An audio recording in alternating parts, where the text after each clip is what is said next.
Hey, what's up, everybody? It is Sunday, May 7th, 2023, and welcome to a brand new episode of the Now Mind You podcast. This is episode 66 Combat. I'm TJ. I'm Matt. There will be some And spoilers I'm ahead. Bryce. Bryce is not with us today because he has to do some work. That was a strong Bryce impression, though. Work calls, and Bryce has to, has to work. We all got to work, eat to live, live to eat. So, at any rate, Bryce will probably be back with us next week, y'all. 100%.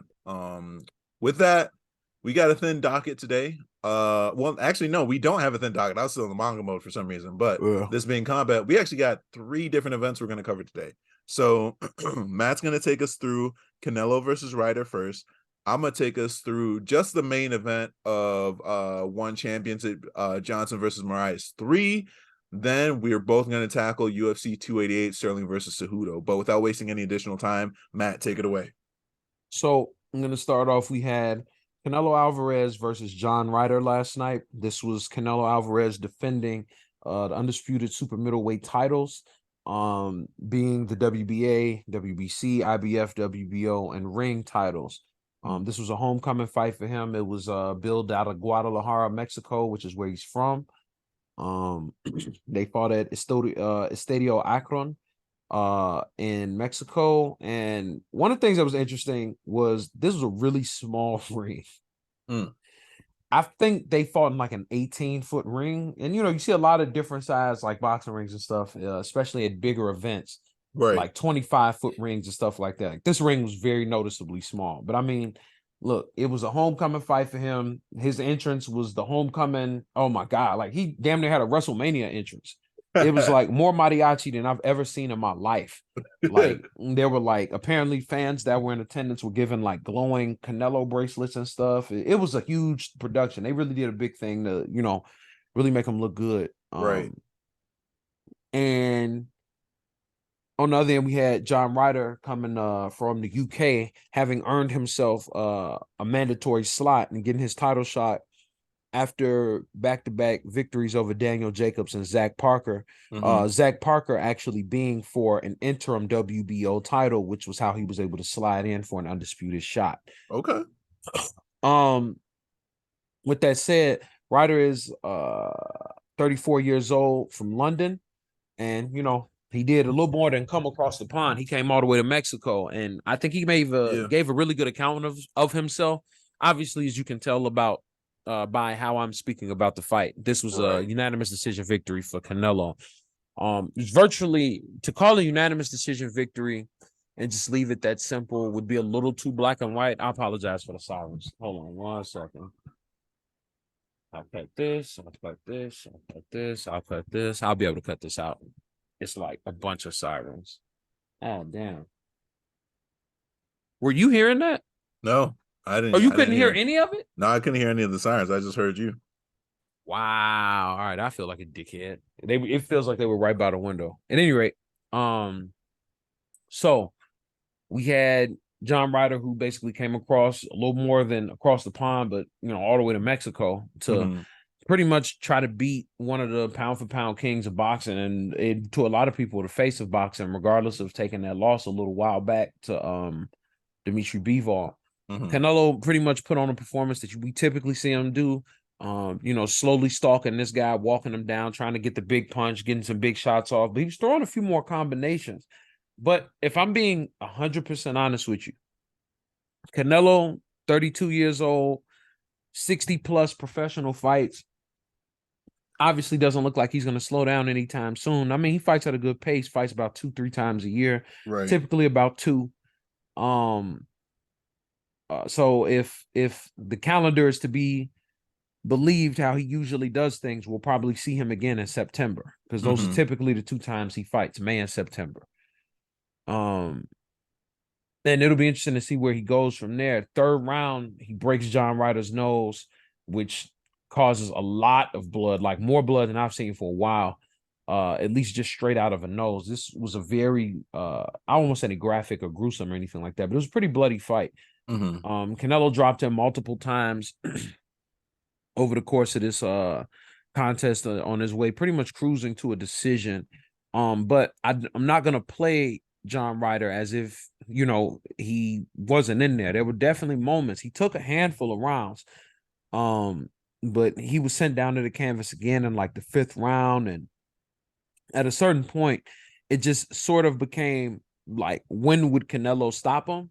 But Canelo, Canelo never was actually able to stop him. But man, he beat this guy up.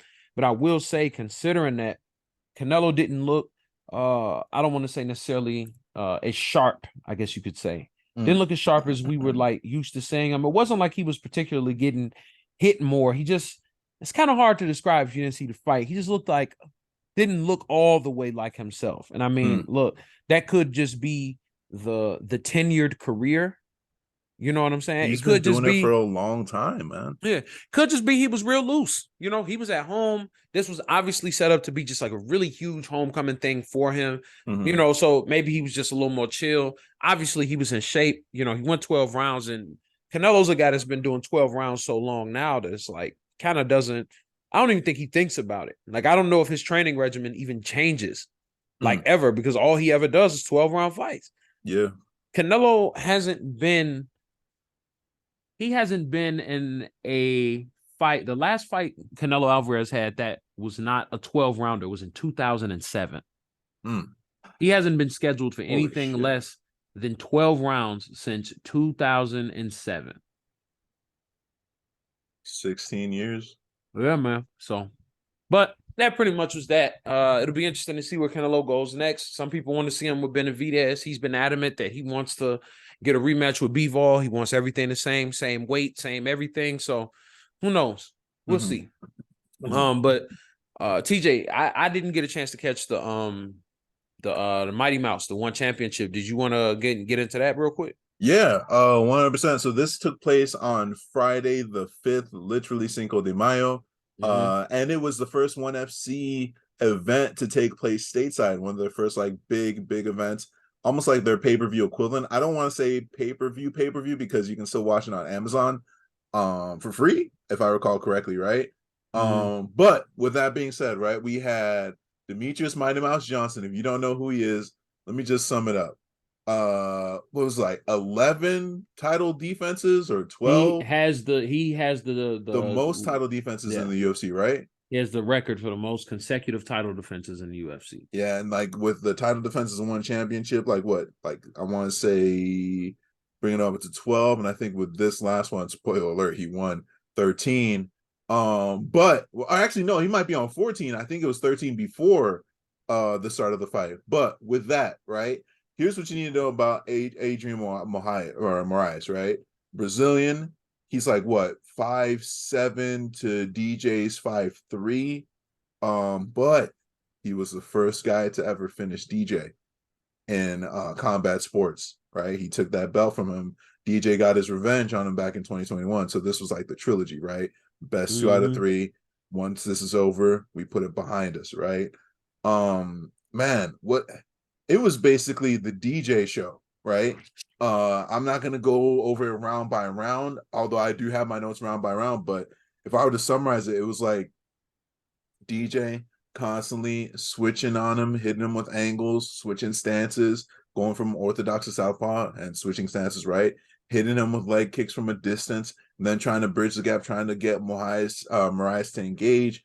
But here's the other thing too, it's like with all the feints and stance switching, the constant angles and looks that DJ was giving Moraes couldn't really get his engine started, so to speak. That being said, though, when Moraes was able to get his like hands to go, he did find some success. Like his right overhand coming over the top was at certain points finding a home on DJ's face. It looked like he would wobble DJ, but then between rounds, you'd see DJ go to the corner and he's like completely relaxed and completely fine, right? So maybe it was like more of the reaction that looked bad, but DJ was in control the whole time, man. There was a bunch of fence grappling and fence wrestling. And dude, that's when you saw some devastating knees from Demetrius Johnson. Like, there were a few times I was like, bro, why are you kneeing this man so hard? He knocked you. You already avenged the knockout. What's this about? It's like, but yeah, it was just a DJ. It was just a dominant performance. Like DJ dominated him, standing against the fence, even in the grappling exchanges, there was a takedown attempt. DJ was like out here just. I mean, if you don't know DJ was DJing how good Demetrius Johnson is from his UFC career, I don't know what to tell you. But yeah, DJ was DJ. It was the DJ. It was like Demetrius Johnson was Moraes. like, "I'm the truth in the UFC," and they was like, "What if we take you to one championship?" He's like, "Yeah, I'm the truth in one championship." He's like, right, basically, right. It's like it just carried over. Part of you're not. The thing is, you're not wrong. Like he's been, and I'm really happy for him too, high key, because he's been thriving in one championship. It looks like the money's right. You know what I'm saying? Like they're paying him what he's worth. Part of the storyline going into this fight too is like, is this going to be DJ's retirement fight? Right. Mm-hmm. The way he phrased it, as they brought like a potential, the potential next contender for the belt, is he wants to go back home, talk with his wife, so on and so forth.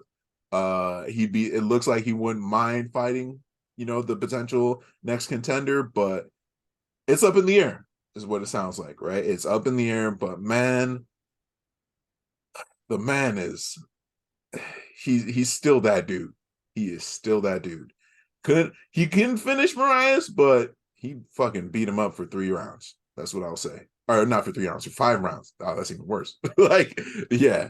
But yeah, that was my thoughts on one championship. We don't always bring up one championship fights because with our schedules and stuff like that, oftentimes it comes up on a Friday. Like I just happened to be able to catch it when I got back home, like right when the main event started. But don't think that we don't pay attention to one championship. We just don't always cover it on the podcast, but we are super aware of it. Like I'll just put it that way. With that though, is it time? It's time. Shout out to my boy Bruce Buffer here on the pod. Shout out Bruce. We had UFC 288, Aljamain Sterling versus Henry Cejudo. But I'm not gonna lie to y'all, this bitch was stacked. This main card was stacked. I didn't get to see the prelims, but I bet they were cooking. They were cooking. Now, from what I understand, now my heart was broke. I know my heart got broke twice last night. I know. Because I found out my boy, the Crimson Chan Judoba, went down. I know, dude. I saw it. It broke my heart. The stats. I didn't see the actual knockout, but I don't want to see it. Shit. You know that meme I sent y'all earlier this week when it was just like you watching the fights with casuals. He just staring.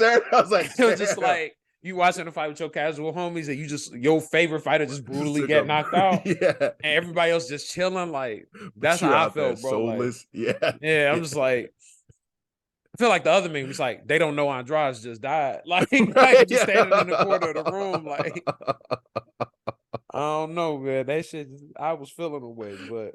Oh, man. So to open the card, we had Kron Gracie versus Charles Jourdain. Mm-hmm. And nice pronunciation, bro. Yeah, I'm trying. And you know what? This was in a lot of ways and not necessarily good, a throwback fight. Real striker versus grappler, if you will. Like think 92, y'all. Like 92, 93. From what we know about Charles Jourdain,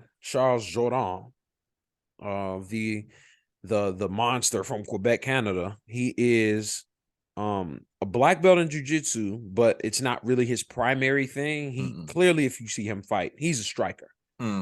That's what he likes. He has some submissions on his record, but he's primarily a striker. And a lot of people do jiu-jitsu, but then there's like Gracie's, right? And like it's jiu-jitsu is like a life kind of synonymous with them. Yeah, it's like religion for those people. No offense. No offense intended, rather. Jiu-jitsu is like their religion. I know. It's like the way he said, I was like, who's gonna be offended? But hey, I said those people. I don't know. So yeah. I feel you. Just covering your bases. I got you. Hey, just I don't know jiu-jitsu. I don't need my knee to get popped. That's all I'm saying. Every time you at jiu-jitsu is like my knee. That's all I think. Like I've seen one nigga get knee barred and I never needed to see it again. It's like, oh, okay. That's how they get down. You got it.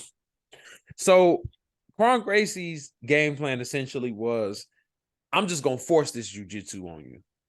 And whether you want to Yeah. Whether you jujitsu or jujitsu don't, motherfucker, it's gonna happen. And this dude was like, at certain points, not even trying to strike. Like he was just like, just come here. Like, it looked like he just reaching literally to hug butt him. Like, scooting just at get some over points here. too. Oh Yeah. laying on the ground, sitting down, butt scooting to him. Like, come on, come down here. And Charles Jourdain was like very, TJ called this out too. It was like very, very mature to like not engage, but there definitely were a handful of moments when they were on the ground. And Charles Jourdain, like he held himself pretty well, but there was some times Crone did some shit and he had that fall back in the chair moment, like, whoa. Hey, relax. hey, put that leg down, goddammit. Now. And this wouldn't be the only jujitsu we was gonna see tonight. I'm gonna tell you that. But ultimately, and despite the fact that he took such an odd approach, it wasn't like a bad fight. It was just weird to see this dude like try to fight him like this. Like in I wouldn't even imagine. And I wouldn't imagine fighting a guy as dynamic as Charles Jourdain like that. Right. You know what I'm saying? I just wouldn't imagine fighting like that. But not in 2023. It was just odd. It was odd to see. It's real odd to see. But ultimately, Charles Jourdain came away with a decision victory. Yeah, man. I mean, it just like it wasn't a lot of strikes. Landed. I mean, it was a decent amount, but you get what I'm saying. Like most of the strikes that were landed were on the ground. Yeah. Kron wasn't using a lot of his hands, and he was landing a handful of times when he would like actually commit to his punches. But we'll see what happens with Kron going forward, and we'll see what happens with Charles going forward. But man, we had a banger in our next one, TJ. If you want to go into that, I'm sorry, if you want to add your thoughts on. No, I didn't have anything to add. Like I said in the ad libs, it was basically like 1993. It was. It's what it is. Not to say that his jiu-jitsu was ineffective, because like Matt said, like there were some moments where he had Jourdain scared. Like Jourdain was literally refusing to engage. Like he was trying to stand up. Like he wouldn't just stand up, he'd stand up and he'd also back away.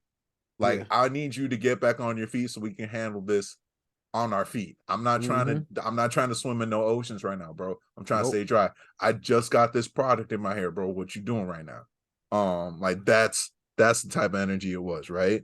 But if you don't mind me segueing into what I think might have been my favorite fight of the night, and this is, listen, like the fight that Matt's gonna cover after this one was also crazy, right? But this one was my favorite fight of the night because it was insane, especially when you hear the background. So it's like it was originally supposed to be Evloev versus Mitchell, right? Mitchell had to drop out, is what it is. So Diego Lopez, right, Brazilian, but trains out of Mexico, specifically out of is it Los Lobos? The gym that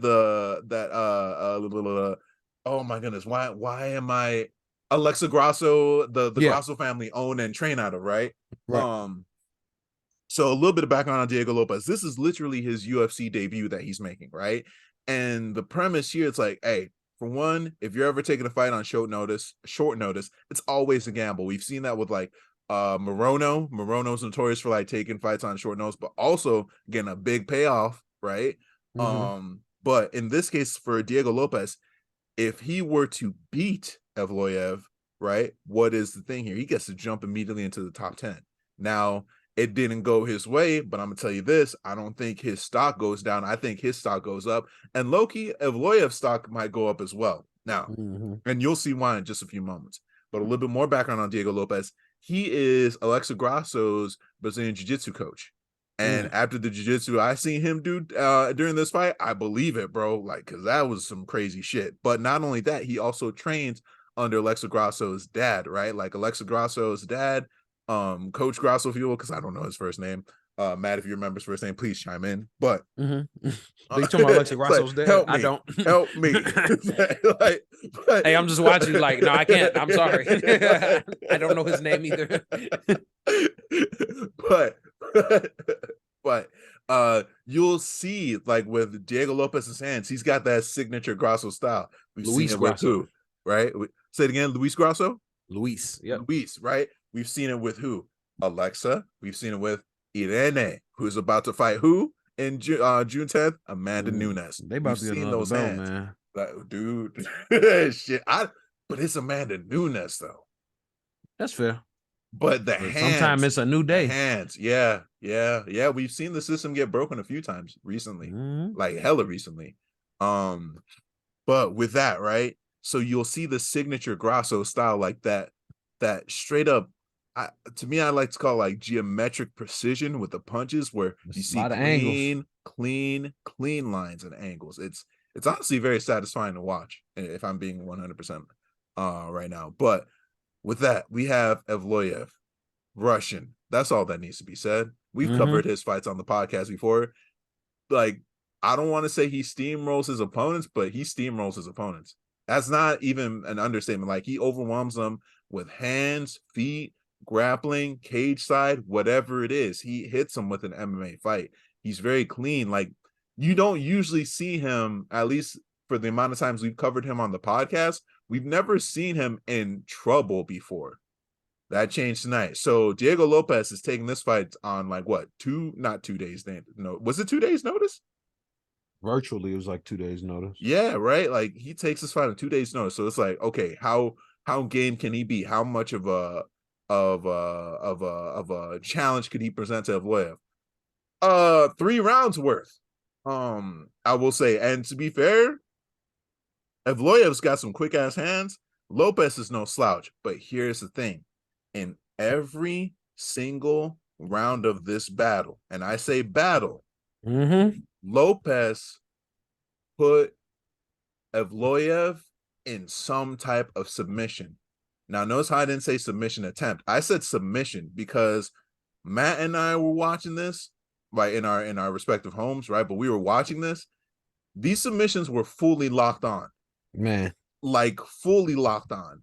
To the point where I was telling Matt off air, it's like, I don't know if Evloev is like walking and living the same right now for not tapping to some of these submissions. Round 1, Lopez catches Evloev, literally buzzer beater, in one of the best triangles from a close guard I have ever seen in my life. Like, it was literally just neck and arm in that bitch. And I think if he had a little bit more time, Evloev, who was saying like in the post fight that he never taps, would have been put to sleep. Like, that's how crazy that triangle was. In round 2, he caught Evloev with an arm bar that I kind of had to look away because I was like, oh, we about to see something nasty. Still don't really know how Evloev got out of that one. He honestly shouldn't have, because it was like he was Lopez was working toward it for a while too, and like even the commentators were doubting it, but it's like, no, he's doing a really good job of isolating that arm. Something's about to happen, right? And it was just it's beautiful jiu-jitsu, but it's also like, if you don't like seeing shit get broken, it's also very cringy and hard to watch. But that was round 2. And then round 3, right? He catches him in, should I call it a buzzer beater? I guess it was like, yeah, I guess it was almost a buzzer beater. I guess, man, but it was like he went after. It was after Evloev had him on the fence. It looked like Evloev was going for his back, and then, like, you know, the typical fence situation. The person who's against the fence is usually got their legs like staggered so they can stop the level change and takedown. They might be controlling the head and the upper body. Person who is like pushing them against the fence, like, might have their head a little low. They're keeping the pressure, but they're trying to hit that level change so they can at least, you know, get the double leg or something like that. It was one of those situations. Evloev was slowly working his way to the back. And then Lopez just fucking like goes for the knee bar. And here's the thing though, it wasn't a knee bar attempt. This shit was fully locked in to the point where you could see in real time Evloev's knee being hyperextended in a way it should not be going. And the man still refused to tap, Matt. We saw him wince and everything. He still refused to tap. There was like what? Like I tapped. 10 there was like 10 seconds left on the clock. I'm like, bro, why aren't you tapping right now? You don't gotta walk for the next few days. What is going on? You see him wincing in pain, but he didn't tap. The decision ended up going to Evloev. I think, what was it? Yeah, he won was it unanimous? I think I don't because it wasn't split, it wasn't majority, so it had to have been a unanimous decision. But I was like, yo, I don't know how unanimous it could have been, dog, but I guess, if they don't tap, they don't really see the submission as like that worthy points wise. But still, bro, that was my favorite fight of that night. Just the jujitsu of it all, the way Lopez just segued from submission to submission, didn't let the strikes deter him. And there was some spots where I was like, bro, you might get grounded and pounded out right now if you're not careful. But he was like, no. And then he just switched over to the next submission. It was beautiful jiu-jitsu. Which is like kind of crazy because like you got Diego Lopez, who I'm calling him Diego Lopez. Was that his first name? I want to be out here like okay, because you know what I'm saying. It's like I don't want to be out here. It's like turns out his name was like Roger. I'm just like, oh, I was calling him Diego the whole time. But he was out here just like it was if you compare it to Crone versus Air Jordan, right? It was like the diametric opposite of implementing your jiu-jitsu in combat, right? Like it felt like Crone was stuck in 1992, and here Lopez was like, this is modern day. This is how we do it, baby. We got hands, we got kicks, we make it work, and we implement our jiu-jitsu, right? It was just such a weird dichotomy in terms of like the grappler, right? It was literally like it was like grapplers from two different eras on the same card. I don't know how else to say it. What'd you think, Matt? I went a little long on that one. My bad. This was no, you good. This was an MMA fight. Yeah. They fought at every level, on every point. They wrestled, they struck, they did jujitsu. That's kind of the long and short of it. I feel like you covered a lot of it pretty accurately. I ad-libbed a little bit, but as an overall thing, I think honestly, for my money, and even though obviously I didn't pay for it, but for my money, that was the best fight of the night for me. Yeah. I really enjoyed that. How do you say it? Evloev? Evloev. Yep. Yeah, that Evloev Lopez fight. That was my favorite one. Yeah. It was a good one. I guess we don't have to talk about which fight was our favorite of the card. Yeah. We both agree. We ain't got to talk about what my least favorite was. You want to take us into speaking of a segue? Yeah, fuck, I guess. Did it to myself. Yeah. So next up we had Jessica Andrade. It'll be quick. Sorry. Yeah. Yeah, Jessica Andrade versus Yan Xiaonan. Yeah, I think you got that one. Man, when I tell you, I was expecting a battle for sure. I think we all were, bro. I was like, Andrade with her strength was about to Andrade it up, Jessica Andrade is known. Shit, her nickname is the pile driver. Jesus. You know what I'm saying? That's what her nickname translates to, the pile driver. She's just that strong, and she was coming off of a loss not too long ago to Erin Blanchfield, where she was choked out, and that was like February of last year. So we haven't really seen her for a little while. So that's why I was kind of geeked to see her. And on the other end, we had Yan Xiaonan from China, who was coming off of her majority decision victory over Mackenzie Dern in October of last year. Mm-hmm. And she's kind of was looking to work her way up through the system, try to get a title shot, and she got a big opportunity put in front of her to face Jessica Andrade. And 2 minutes into that first round, through a striking exchange, she dips her head down, overhand right, and she knocked Jessica Andrade out. It was like, no, I'm sorry. Go ahead. No, you're right. It was in a flash, man. Ultimately how it played out was they started striking early. Jessica Andrade she leaves you. There's nothing to guess. She's coming to hurt you. She's not there to feel you out. She's not there to be like, oh, let's see what she likes. I'm swinging. Yeah. And she came in and she was putting a lot of pressure on Yan Xiaonan, and she has a really bad habit of chasing people. Yeah. And TJ told me even off air, I called this before. I was like, she got to stop doing that shit, man, because as entertaining as it is, it's, eventually that's going to lead to something bad. And I mean, it has before, and it did again. Yeah. And I'm not saying this to put her down. It's just her way of fighting sometimes leaves her vulnerable. You can't defend and punch at the same time.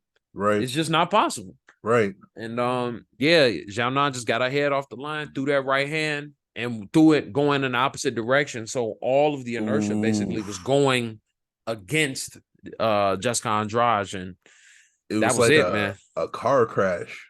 The other thing that was significant about this was Yan Xiaonan's return to strawweight. She What? yeah, that was her first fight back at strawweight for a while. And the craziest thing too, it's like you don't see knockouts at strawweight like that, dude. Not No, like you don't. that. No, you do not. I mean, not Xiaonan. That was Jessica Andrade's Oh, first right, fight right, back at strawweight. My right. my Yeah. mistake. Yeah. So Insane. yeah, I was heartbroken. Obviously, I had no feelings about Jessica Andrade being one of my favorite fighters, especially on the female side for sure. And man, you hate to see your favorites lose, man. Yeah. Hate to see it. Did you have anything you want to add, or do you want to go straight No, into this you Bilal Gilbert? killed it. You killed it, dude. You hit every point properly. I have nothing to add. Let's do Muhammad versus Burns. Um Man, listen. What did they sign this at? 2 weeks notice? There's like, let's do it. 5 rounds, bro. One of them coming off of Ramadan. One of them literally had just fought last month. Like, and I was wondering, it's like, man, what are the guys things gonna be like? Well, let me tell you something. Plentiful, apparently. Fuck, man, this was at welterweight, and basically whoever won it was essentially kind of a title eliminator at the UFC level, right? Whoever won this bout is guaranteed the next shot against Leon Edwards, right? We have Bilal Muhammad, who at this point everyone considers to be one of the hardest working dudes in MMA who doesn't get a shine. Him and like Beneil Dariush, right? Like Beneil Dariush is up next, right? Is it next week he's fighting Charles Oliveira? Is it 289? That's 289. Next week 289. is Rosenstruck and Rosenstrike Almeida. versus Almeida. Yeah. Right. Yeah, man, it's just Bilal Muhammad repping Chicago, Valley Flow. A few of my friends actually train out at that gym. I don't know if they've ever encountered Bilal too. Because like you got the star dude, like they have the home gym, but they don't use the home gym during the normie hours, right? But with that being said, we got Bilal Muhammad on one hand, and then we got Gilbert Burns. And basically it was interesting the way the pre-fight kind of teaser video kind of laid it out. Bilal had the chip kind of similar to Nate Diaz on McGregor in that he felt like Gilbert Burns has been taking away all his opportunities, all the things that he had worked for. Because to be fair, Bilal has asked for a lot of the fights that, kind of made Gilbert low-key in recent in terms of recent times, more of a household name if he wasn't already one, right? The Hamzat fight, right?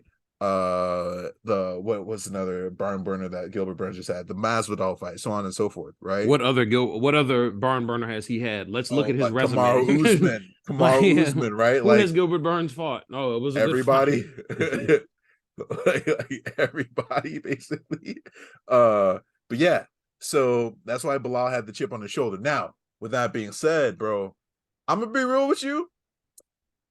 I didn't know that Bilal was going to be giving Burns this many problems. Now, with that being said, too, I guess Lady Luck was also on Bilal Muhammad's side, and you can't say that luck isn't a factor in these things, right? Any fighter will tell you, like, luck plays a factor. Like, it doesn't even necessarily apply to like just like striking combat sports, like jiu-jitsu too. Is like, man, sometimes it just wasn't your day, right? Or sometimes it was your day, right? But early on in the fight, Gilbert Burns tries to go for a takedown. Bilal kind of defends against it, but the way Bilal defended, it made Gilbert Burns post on his left arm, which I think led to a shoulder injury because 2 rounds deep, all of a sudden he's not using that left hand anymore, right? Now, with that too, what did Bilal do the whole round that I thought was great? And we saw a little bit of this in the main event as well. But if you notice one thing, Bilal's gas tank, fucking crazy, because he did this the whole fight long. What was he doing, Matt? He was constantly switching his stance. And what was he spamming, bro? His fucking left roundhouse to the head. to the body. I think there was another punch he was spamming too. What was it? Was it the left hook or was it the right hook? The right hook, because he stepped around and stepped into his right hook. Yes, it was the right hook too. Because here's the thing: there were a few times where Bilal wobbled Gilbert Burns, like literally, like had him shooketh, if you will, right? But he couldn't finish him. But man, he beat him up for like 5 straight rounds. It was basically the Bilal show featuring Gilbert. But like Gilbert just couldn't deal with the stance switching. But I will say, like every now and then, like his right hand, bro, was like a homing missile, like was it like a surface to Bilal's face missile, if you will. But that being said, surface to Bilal's face missile. That being said, though, Bilal killed it. Like he needed this win. He was getting booed, but that always happens because of his style of fighting. Like they'll say it's boring, but it's like if you know, you know. Like that was the exact fight to fight against somebody like Gilbert Burns. You're not gonna fucking out grapple necessarily Gilbert Burns. Like anyway, I'm gonna leave it at that. It was like I'm happy for Bilal. Like because hopefully, like now he's got the guaranteed title shot. He can let people know what time it is. You know what I'm saying? After Kobe. After still they're really gonna give Kobe. That's what they still were saying. Anyway. They said he just gets the next one after the next one, basically. Right. Anyway, I'm not gonna go into that. Matt, take it away. It's like, you know. It's like... So I'm gonna just go right into our last one. Aljamain Sterling versus Henry Cejudo. This was an interesting fight. We've been talking about this one in the group chat, like every now and then too. Like, it's I think the right person won. I agree. I can hear it. I feel you. Yeah, I totally hear. Like I totally think he won. I don't know how to describe it. There's a way that Aljamain Sterling wins fights that it's like it's so it damn near feel like it's frustrating because it's like, damn, bro, you kind of lucky. Like, I'm just gonna be real. I get it. I get it. I was like, I don't know, man. I 100% get it. You was looking like a killer from rounds 1 through 3, and then it was just like it just seemed like he very visibly was like, I'm done fighting. I got it. Yeah. I was like, man. Bro, you hit the nail on the head, bro. It's like it's the same thing we saw in the Piotr Jan fight. Like he gets 3 rounds, kills it, then he's like, I think I've done enough. And go ahead, man. I'm sorry. No. You're right, man. It just was like, it was just weird. Because it didn't seem like he was. Listen, if he was gassed, if this whole time he's just been masking a bad gas tank, he's fooled me. Yeah. You know what I'm saying? Because he didn't look like he was tired, man. It just looked like he was like, I've done enough. I'm gonna coast. Yeah. I'm just gonna point this dude until I get to the end. I was like, that's Henry Cejudo. You can't be messing around like this. Yeah, I mean, look, man, he won on 2 scorecards, but even if you look at how the fight was scored, he shouldn't have been coasting. You know, if I'm being real, like none of these judges, 2 of the 3 judges saw him lose that last round. Yeah. And here's the thing. What did his corner tell him? Matt Serra, Ray Longo were saying like, bro, come on, keep spamming the leg kicks. And yeah, it was like he effectively used his reach for the first 3 rounds. It was actually really interesting to see that because it was like, wow, Henry Cejudo really cannot close the distance. Right. It seems like the easiest shit to say or do in the world, and it seems like it shouldn't be that complex, but like you need to understand how decorated this dude is. He could not close that gap. Right. And then, like, even he couldn't close the gap on him in wrestling exchanges. He couldn't close the gap on him in striking exchanges. He couldn't close the gap on him in jiu-jitsu exchanges. But what I will say is I felt like on the ground, Aljamain was way more defensive than he was offensive. It didn't look like than what I'm used to seeing him do. Like It looked like he was kind of there more to wrestle Henry Cejudo. It didn't look like he planned on doing it didn't seem like he wanted to finish him like with jiu-jitsu. Right. And I mean, I remember before that he was saying that he wanted to try to stop him with hands, and you know, I mean, there was way more striking in this fight than I even expected. Like stand up. There was a ton of stand up in this fight. Yeah. You know, just It's really interesting, man. I mean, again, I think the right person won, and I'm not saying that based on bias. I'm just saying it based on what I saw. Right. But it was close. I mean, shit. If you look at visual damage, like look at Cejudo's face and look at Sterling's face. Yeah, it was close for sure. But I think this is one of those fights that comes down to how do judges score things and what is scoring what amount of points. Yeah. You know what I'm saying? Yeah. Again, it's not as if he was running Henry Cejudo over for those first 3 rounds, but to me, and it's just my opinion, to me, he kind of like maybe not the second one, right, but definitely like 1 and 3. Yeah. 2 was kind of up in the air because I think it's all the first round in any fighting situation to some degree, especially with guys that have never fought each other before, is like some sort of feel out. Yeah. Download phase. Yeah. So like the real kind of story was more so in the second round. I was like, okay. Like I still kind of gave the second round to Aljamain, but I thought Henry kind of gained on him a little bit. Yeah. And then he kind of put the gas back down on Henry in the third. You know, I mean, like there weren't really like knockdowns. It was just really odd. It was like, you know what it is? Aljamain point fighted him. That's what it is. This fight was a point fight. This wasn't a fight to see who was like, neither guy seemed like was trying to stop the other one. It was just a lot of point fighting. Which and I thought it was a way to win. It is a way to win. No, it's a way to win. You don't got to always like it. Right. Winners got to win, man. Right. And the last thing I'll say, and I just thought this was an odd strategy. Like, I don't know what it was he saw, and I'm speaking about Henry Cejudo at this point, that he kept trying to spam the head kick for some reason. Yeah. I was like, dude, stop throwing the fucking head. Kick this tall motherfucker in his legs. Like, it was like he kept setting up this head kick. He did it so much in the first 2 rounds. I just thought it was so weird. Yeah. It was like, why?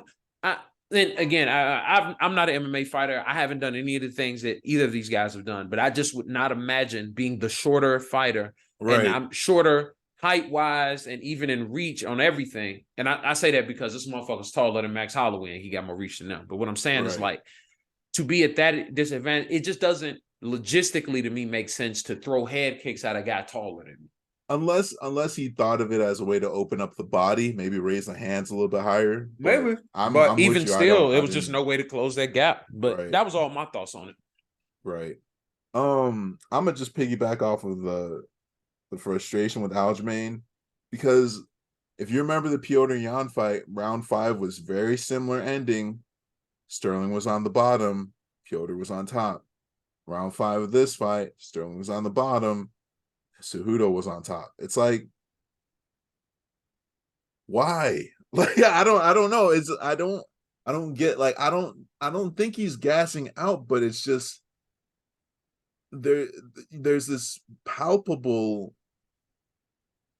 diminishing of drive that seems to occur once we get into the championship rounds with Sterling. Like, I was watching this frustrated. It's like, dude, why are you stopping your leg kicks now? You should be spamming that leg kick, like, cement this victory. It was up in, like, even his corner was just like, yo, you gotta spam these leg kicks.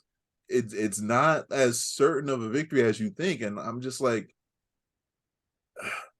I'm starting to see why he gets booed so much, because I guess it's like he's taking pride in his performance, but like the UFC fans have been catered to want to see fighters that are looking to finish fights. But I'm saying taking finishing off the table, right? Taking finishing off the table. I don't care if he didn't finish the fight, but it's like, make the decision obvious, right? Like, how satisfied can you really be with the split decision? That means you could have lost it. It just happened that the one other judge thought you won it too, if that makes sense. Like, if Cejudo wanted to push the narrative that they run it back, they could, right? A fight this close is all I'm saying. Like, that's why it's just frustrating, like, rooting for Aljo sometimes. Like, I know he's got it in him, but what is going on when, like, your corner's telling you to do something and you're not doing it? And like you said, he kind of got lucky, man, with the outcome, because that 5th round, bro, I don't know. Yeah. I don't know, man. I think now that I'm really thinking about it, though, I will say this. This is my last thing I'll say on it. Like, I think he might. I think he might be masking the fact that his energy is low, because I remember seeing footage when he did the weigh-in, and he said it was a tough one, and he even mentioned in the press conference after that he felt like this was a tough one, and that he said he'd only do probably one more at 35, and he's gone. Yeah. Like, so maybe the weight cut's hard for him. I don't know, but Right. I think it'll be, if he does end up fighting Sean O'Malley next, it will be very interesting to me I to didn't see realize how that much of fight, a height difference there was between them. because Sean O'Malley is very tall, and this will be probably the first time that Aljamain Sterling will be at a reach disadvantage. Yeah. And it's always interesting to see when the guy that's the resident big man fights another big man. It's like, oh, you up here too. Yeah. Yeah. Right. Yeah.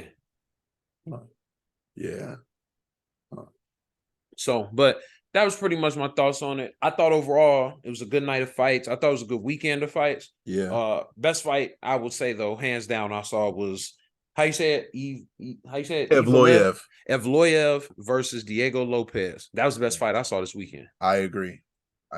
Good card overall too. Good card. They delivered. Next week we got Jorginho Rosenstrike versus Jalton Almeida. We also got Anthony Smith and Johnny Walker on that card. Diego Rodriguez, Mackenzie Dern versus Angela Hill.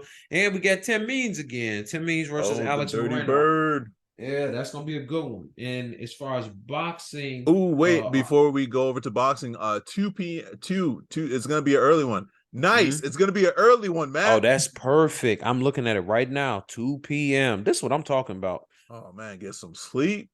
Like, come on, man. Won't he do it? Time, bro. You won't feel.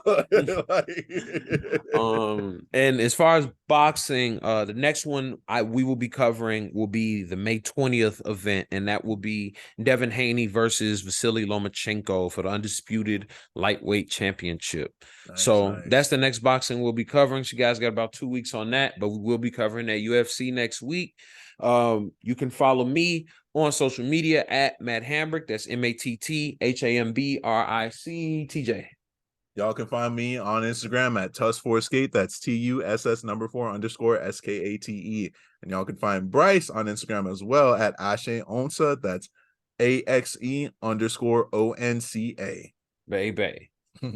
And you can follow us at Now Mind You Podcast, wherever you like to get your podcast. We're on all the podcasting platforms. And you know what? We're going to be starting to, we're going to start throwing these up on YouTube as well. Yep. So we're everywhere. We're on YouTube now too.